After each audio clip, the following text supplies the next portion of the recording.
falling to pieces in my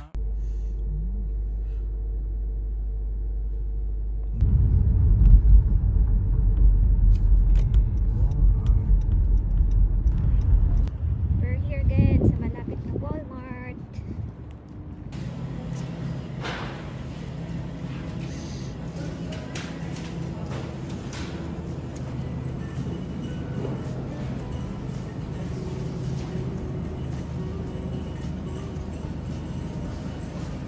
Guys, lumaan tayo dito sa clearance section and guess what? Hanap tayo ng mga $3. Dito guys, dito na banda yung mga pang summer nila. $3. Mga bralette, shorts. So, bili ako ng bralette guys. So, dito naman guys, may mga $5. Pero mga dresses siya. Tsaka parang may sweater akong nakikita. So, let's see. May nakuha akong sando pang lalaki guys. $1 lang. Para sa papa ko. 4 na yung kinuha ko na color. Kasi $1 lang naman. Meron sana tayong shorts dito na pang lalaki guys. $3 and $2 to $5 maximum. Kaso, ang lalaki ng size, triple XL, double XL. Sino man namang susuot niyan? Pero naghahanap ako sa ilalim, baka may mga nakaipit na mga large ba, kahit large lang or medium sana. So yan guys, naghahanap lang ako ng mga sale.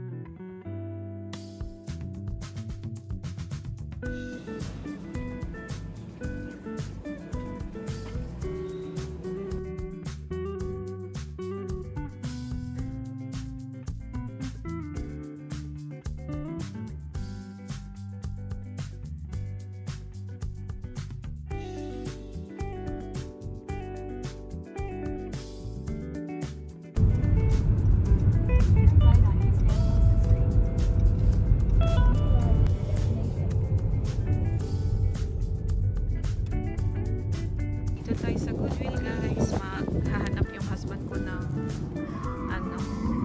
makapal na red na shirt or sweater pang trabaho.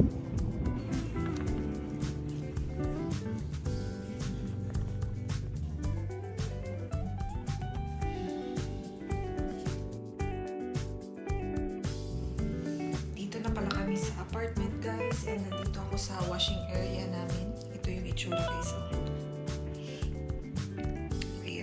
Yan yung aming washing area, and per load is $2 pati yung dryer. So nakapag-load na ako kanina pagdating namin before ako kumain ng breakfast, and ngayon i-dryer na natin siya. So yan guys.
Thank you.